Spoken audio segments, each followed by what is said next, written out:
आज हम आपके लिए लेके आए हैं बहुत ही प्यारी स्टोरी माँ दुर्गा और एक बूढ़ी गरीब की कहानी। बहुत पुराने समय की बात है।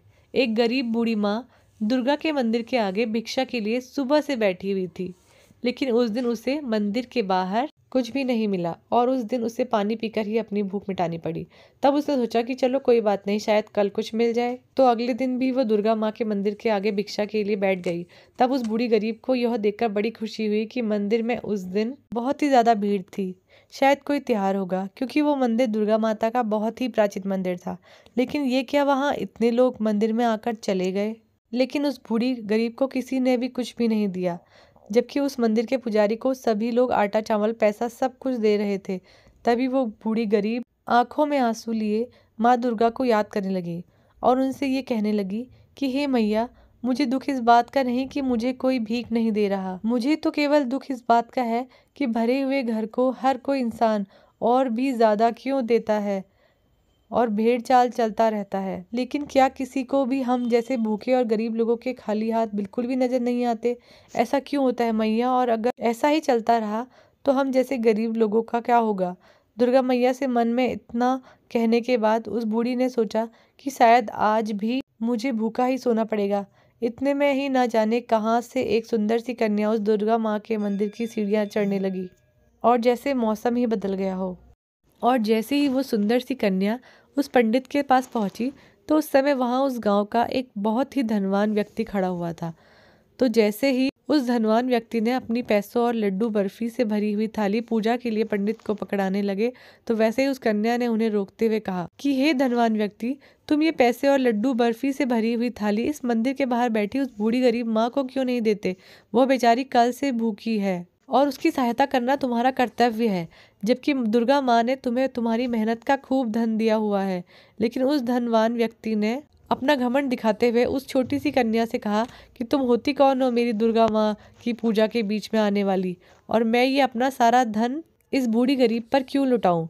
तब उस कन्या ने उस धनवान व्यक्ति को दोबारा कहा कि हे धनवान व्यक्ति, मान जाओ, ये पैसों की थाली तो तुम्हें उस बूढ़ी गरीब को ही देनी होगी। लेकिन उस धनवान व्यक्ति ने उस सुंदर कन्या की बात ना मानकर वो पैसों की थाली उस पंडित को जैसे ही पकड़ाने लगा, वैसे ही उस कन्या ने जोर से धरती पर अपना पैर मारा तो जैसे पूरी धरती ही हिलने लगी, और अचानक वो धनवान व्यक्ति सीढ़ियों से लुढ़कता हुआ उसी बूढ़ी गरीब के पैरों में आकर गिरा, जिसे वो धनवान व्यक्ति पैसे की थाली देने से मना कर रहा था।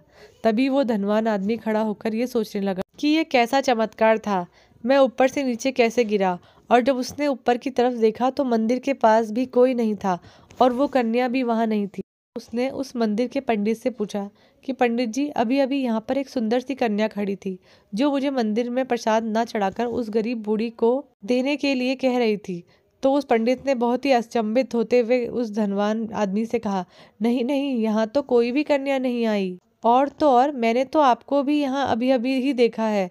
इतना सुनते ही उस धनवान आदमी की आंखों में दुख भरे आंसू आ जाते हैं और वो सब समझ जाता है कि वो कन्या कोई और नहीं बल्कि मेरी दुर्गा माँ ही थी, मगर मैं उन्हें क्यों नहीं पहचान पाया और उनका कहा भी मैंने क्यों नहीं माना। तभी वो धनवान आदमी दुर्गा माँ की मूर्ति के आगे रोता है हुआ हाथ जोड़कर ये कह रहा था कि मुझे माफ़ कर दो मैया, मैं आपका इशारा समझ नहीं पाया, लेकिन अब मैं आपके दर्शन से धन्य हो गया मैया, और ये सब धन दौलत तो आपकी ही वजह से है, और अब मैं इस धन दौलत को गरीबों की सहायता के लिए भी खर्च किया करूँगा।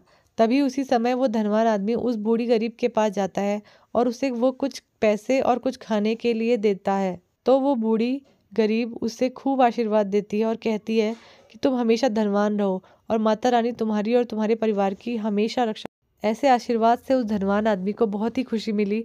तभी से उस आदमी को कोई भी गरीब मिलता तो वो उसकी सहायता ज़रूर करता था। तो दोस्तों, वो ईश्वर भी हमें ये कभी नहीं कहता कि मंदिर में आप दान दो, बल्कि आप किसी मंदिर के बजाय उन लोगों की ज़्यादा सहायता करो जिन लोगों को वाकई में आपकी सहायता की ज़रूरत है। क्योंकि दोस्तों, ईश्वर ने तो हमें खाना पीना कपड़ा मकान सब दिया है, मगर क्या आपको कभी ये देखकर कभी भी अच्छा लगेगा कि जब आपके सामने कोई गरीब सिर्फ 2 रोटी के लिए ही आंसू बहा रहा हो? इसलिए दोस्तों, हमेशा हम सभी को गरीबों की सहायता करते रहना चाहिए। जय माता दी। स्टोरी पसंद आए तो लाइक एंड सब्सक्राइब कीजिए।